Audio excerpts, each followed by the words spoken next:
उप मुख्यमंत्री देवेंद्र फडणवीस ने गणेश नाइक से मिलकर नाइक समर्थकों की नाराजगी की दूर। देवेंद्र फडणवीस ने गणेश नाइक, संजीव नाइक, संदीप नाइक और भाजपा नेताओं के साथ देर रात तक की बातचीत।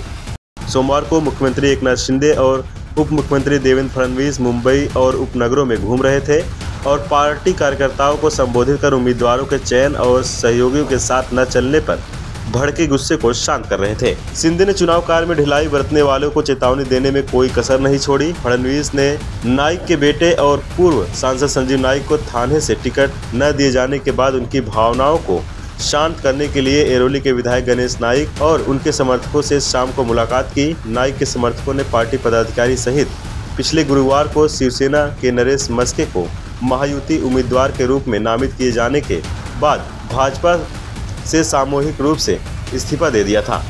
उन्होंने घोषणा की थी कि वे मस्के के लिए प्रचार नहीं करेंगे और कहा कि 2019 में पार्टी में शामिल होने के बाद से नवी मुंबई के गद्दावर नेता गणेश नाइक के साथ अन्याय हुआ है। तब फडणवीस ने नाइक को फोन किया और आश्वस्त किया कि वह समर्थकों से मिलने के लिए नवी मुंबई के क्रिस्टल हाउस स्थित उनके कार्यालय में आएंगे। इस बीच गणेश नाइक, संजीव नाइक और उनके छोटे बेटे शहर भाजपा प्रमुख संदीप नाइक के साथ मस्के के नामांकन दाखिले में शामिल हुए और उनके लिए समर्थन की घोषणा की।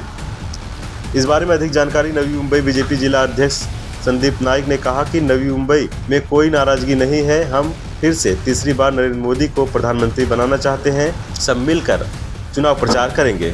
1 मे रोजी ठाणे लोकसभाचा उमेदवार हा जाहीर झाला आणि महायुतीमध्ये ही उमेदवारी एकनाथ शिंदे साहेबांच्या शिवसेनेला मिळाली आणि स्वाभाविकपणे नवी मुंबईमधील नगरसेवकांची संख्या, मीरा भाईंदर येथील नगरसेवकांची संख्या, ठाण्यामधील भारतीय जनता पार्टीचे नगरसेवक, सर्वच कार्यकर्ते, ही ठाण्याची लोकसभेची सीट ही भारतीय जनता पार्टीला मिळावी अशा प्रकारची आशा सर्व कार्यकर्त्यांना होती। परंतु जेव्हा महायुतीमध्ये आपण संपूर्ण महाराष्ट्रातील निवडणूक लढत असताना पुन्हा एकदा तिसऱ्यांदा मोदीजींना प्रधानमंत्री करण्याकरता सर्वच पक्षांना एकत्रितरित्या काम केलं पाहिजे। ज्या लोकसभा क्षेत्रामध्ये ज्या पक्षाला तिकीट मिळालं त्या पक्षाचे कार्यकर्ते हे आनंदित असतात आणि ज्या पक्षाला नाही मिळालं ते त्या पक्षातील लोकही दुःखी असतात। परंतु अशा परिस्थितीमध्ये पुन्हा तिकीट जाहीर झाल्यानंतर पुन्हा सर्व घटक पक्षांना एकत्रित काम करणं हे अपेक्षित होतं।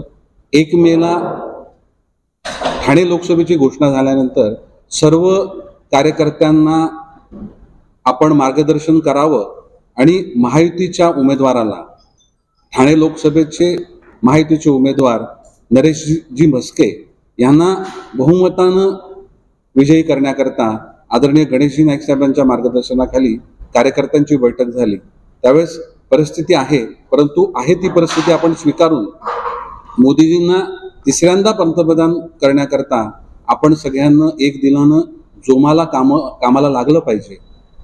लोकांची, कार्यकर्त्यांची ही नाराजी ही अपेक्षित होती, परंतु कार्यकर्ते अशा प्रकारे रिॲक्ट करतील ही अपेक्षा आदरणीय गणेशजी नाईक साहेबांना नव्हती आणि पुन्हा मग ह्या पूर्ण बैठकीमधून आदरणीय गणेशजी नाईक साहेब निघून गेले आणि नंतर पुन्हा हे सर्व कार्यकर्ते 10-10:30च्या आसपास पुन्हा नवी मुंबईत आले। त्यांना पुन्हा नाईक साहेबांनी बोलून घेतलं आणि त्या कालखंडामध्ये राज्याचे उपमुख्यमंत्री देवेंद्रजी फडणवीस साहेब यांच्यासोबत नाईक साहेबांची चर्चा झाली आणि या सर्व कार्यकर्त्यांशी संवाद झाला पाहिजे, त्यांचं म्हणणं ऐकलं पाहिजे आणि मी लवकरच आपल्याला वेळ देईन अशा प्रकारचं आश्वासन उपमुख्यमंत्री देवेंद्रजी फडणवीस साहेबांनी ह्या नवी मुंबईतल्या कार्यकर्त्यांना दिलं आणि आज देवेंद्रजी फडणवीस साहेब आज नवी मुंबईमध्ये आले।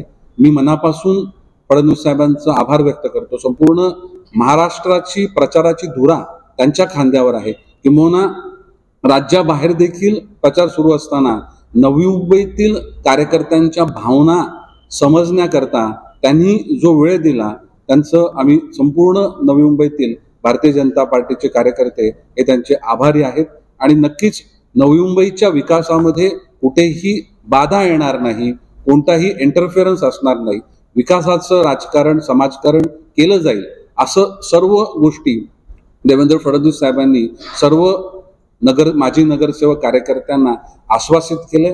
त्यामुळे सर्व ज्या पदाधिकाऱ्यांनी राजीनामे दिलेले त्यांनी सर्वांनी राजीनामे पाठीमागे घेतलेले आहेत आणि उद्यापासून महायुतीचे उमेदवार नरेशजी म्हस्के यांच्या प्रचाराकरता पुन्हा जोमानं सर्व कार्यकर्ते नवी मुंबईमधील सर्वच बूथवर एका दिलानं काम करण्याचं देवेंद्रजींना सर्व कार्यकर्त्यांनी आश्वासन दिले। उमेदवार जाहीर नसला, आचारसंहिता लागल्यानंतर देखील तरी उमेदवार हे नरेंद्रजी मोदी आहेत अशा प्रकारची भावना ही प्रत्येक कार्यकर्त्यांमध्ये आहे आणि सातत्यानं उमेदवारी जाहीर झाल्यानंतर देखील मी माझे देखील शेड्यूल पक्षाचे कार्यक्रम हे पूर्ण केले, आदरणीय गणेशजी नाईक साहेबांनी पूर्ण केले, परंतु एकत्रित पुन्हा सर्व कार्यकर्त्यांना जोमानं काम करण्याकरता एक बैठक होणं अपेक्षित होतं। त्यामुळे मला वाटतं की पुन्हा हे सर्व राजीनामे पाठीमागे घेऊन उद्यापासून जोरानं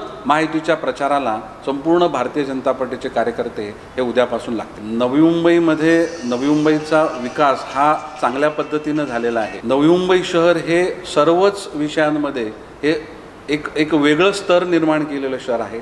स्वच्छता असेल, नवी मुंबईचं इन्फ्रास्ट्रक्चर असेल, शिक्षण असेल, त्यामुळे नवी मुंबईला बघत असताना आदरणीय गणेशजी नाईक साहेबांनी एका लहान मुलासारखं या शहराला जपलं आहे आणि याची जाणीव ही सगळ्यांना आहे आणि देवेंद्रजी हे व्यक्तिमत्व हे कार्यकर्त्यांच्या संवेदना समजणारं व्यक्तिमत्व आहे। त्यामुळे या व्यस्त कालखंडात देखील त्यांनी नवी मुंबईतल्या या सर्व कार्यकर्त्यांकरता वेळ दिला आहे आणि येणाऱ्या दिवसांमध्ये चांगल्या गोष्टी, चांगला विकास, नवी मुंबई शहराचं हित आणि त्याचबरोबर भारतीय जनता पार्टीचं संघटन मजबूत करण्याकरता पूर्ण ताकदीनं नवी मुंबईतील भाजपसोबत ते उभे रहतील ऐसा विश्वास देवेंद्र जी ने व्यक्त। वहीं इस मौके पर पूर्व नगर सेवकों ने भी मीडिया से बात करते हुए कहा कि अब कोई नाराजगी नहीं है, सब नाराजगी खत्म हो गई है। हम लोग एक साथ मिलकर महायुति को विजयी बनाएंगे और प्रधानमंत्री नरेंद्र मोदी को तीसरी बार पीएम बनाएंगे। प्रश्न असा है की 2 तारीखला आम्ही ज्या पद्धतीने या ठिकाणी बैठक घेतली त्या बैठकीमध्ये काही लोकांनी किंवा आमच्यासारख्या पदाधिकाऱ्यांनी नाराजी व्यक्त केली होती आणि स्वयंस्फूर्तीने जवळजवळ 359 लोकांनी आम्ही राजीनामे दिले होते आणि ते 359 राजीनामे या ठिकाणी पक्षाचे आमचे जे जिल्हाध्यक्ष आहेत संदीपजी नाईक सांगितलं होतं की आम्ही या ठिकाणी ते आम्हाला मान्य नाही, पण आम्ही पण त्यांना सांगितलं की आम्हाला तुमची भूमिका मान्य नाही आणि त्या पद्धतीनं आम्ही प्रांताध्यक्ष चंद्रशेखर बावनकुळे यांच्या भेटीला गेलेलो असताना त्या ठिकाणी व्ही सतीश त्याचप्रमाणे आदरणीय संजयजी उपाध्याय यांच्याकडे राजीनामे सुपूर्द केले। आज आमची कैफियत आम्ही मांडली, त्या पद्धतीनं त्यांनी गांभीर्याने ऐकून घेतली आणि त्या पद्धतीने त्यांनी सांगितलं की खऱ्या अर्थानं काही गोष्टी घडत असतात। आज महायुती आहे, आपण मोठा भाऊ आहे, त्या मोठ्या भावाला आपल्याला काही गोष्टी सहन कराव्या लागतात। निश्चित स्वरूपामध्ये आपल्यावरती अन्याय झालेला आहे, हा अन्याय आपण महानगरपालिकेच्या माध्यमातून, विधानसभेच्या माध्यमातून आपण भरून काढण्याची भूमिका त्यांनी या ठिकाणी आम्हाला सुतोवाच केलं आणि ज्या पद्धतीनं काही गोष्टी आम्ही परवाच्या याच्यामध्ये सांगितल्या होत्या की काही लोक तिकडनं येतात, अतिक्रमण करतात महानगरपालिकेमध्ये, पण आपल्याला या ठिकाणी भारतीय जनता पार्टीचं सगळे नगरसेवक असताना, ताकद असताना आपल्याला अन्यायाला सामोरे जावं लागतं, तिथे आपण त्या ठिकाणी लक्ष घालावं। त्यांनी देखील सांगितलं की यापुढे कोणीही असेल, काही असेल तर आम्ही या ठिकाणी सहन करणार नाही आणि आम्ही तुमच्याबरोबर राहू।